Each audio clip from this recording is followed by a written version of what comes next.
বিসমিল্লাহির রহমানির রহিম।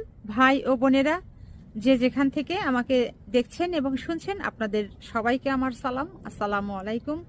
আশা করি আপনারা ভালো আছেন, আমিও ভালো আছি। UK property gossip by Tasmina YouTube চ্যানেলের পক্ষ থেকে জানাই শুভেচ্ছা। আজ সেপ্টেম্বর মাসের 11 তারিখ বুধবার 2024। এই মুহূর্তে লন্ডনের তাপমাত্রা আছে 14 ডিগ্রি সেলসিয়াস, তবে এটা অনুভব হচ্ছে 12 ডিগ্রি সেলসিয়াসের মতো। তার মানে বুঝতে পারছেন লন্ডনে এখন ঠান্ডা পড়ে গেছে। তবে এই মুহূর্তে আবার ঠান্ডার সাথে গুড়ি গুড়ি বৃষ্টিও হচ্ছে।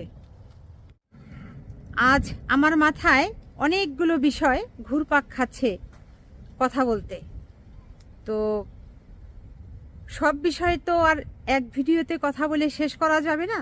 তো যে কারণে এই মুহূর্তে একটি বিষয় সিলেক্ট করেছি, এটি নিয়ে আজ আপনাদের সাথে কথা বলছি। গত 5ই আগস্ট 2024 শেখ হাসিনার পতন ঘটে। তিনি দেশ ছেড়ে পালিয়ে ভারতে চলে যান এবং তিনি চলে যাবার পর আয়নাঘরের সন্ধান মিলেছিল এবং সেই আয়নাঘরটা ছিল অত্যাচারের আয়নাঘর। কিন্তু আজকে নতুন করে রোমান্টিক আয়নাঘরের সন্ধান মিলেছে।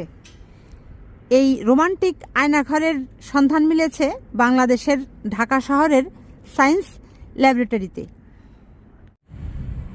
এই ঢাকা শহরের সায়েন্স ল্যাবরেটরিতে যে রোমান্টিক আয়নাঘরের সন্ধান মিলেছে, এই আয়নাঘরের নায়িকার নাম হচ্ছে মালা খান আর নায়কের নাম হচ্ছে রবীন্দ্র রায় চৌধুরী।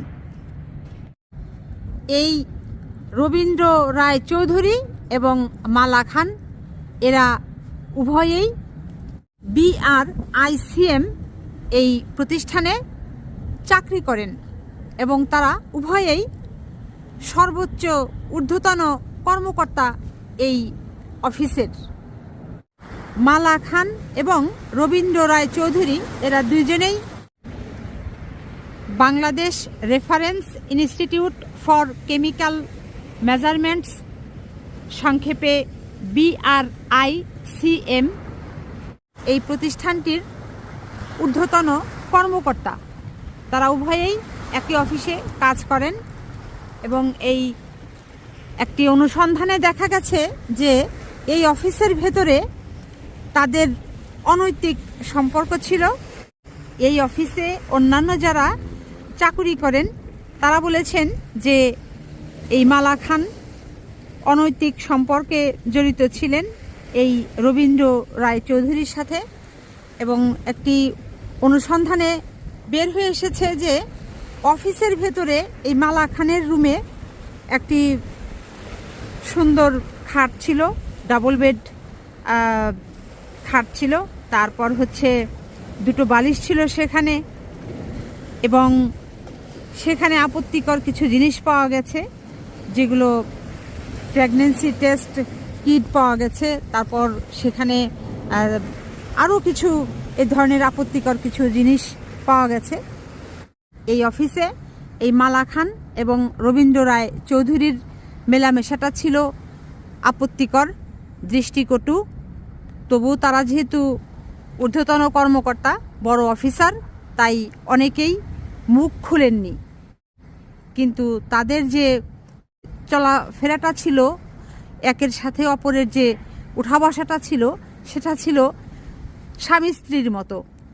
ওই অফিসের অনেক কর্মকর্তা, অনেক কর্মচারী এখন তাদের সম্বন্ধে মুখ খুলছেন। তারা বলছেন যে রবীন্দ্র রায় চৌধুরীকে প্রায়ই খালি শরীরে অফিস কক্ষের ভেতরে যে রুমটি তিনি বানিয়েছিলেন, খাটটার দিয়ে সাজিয়ে রেখেছিলেন, সেটির ভেতরে তাকে খালি শরীরে দেখা যেত এবং তার রুমে এই মালা খান তিনিও প্রবেশ করতেন।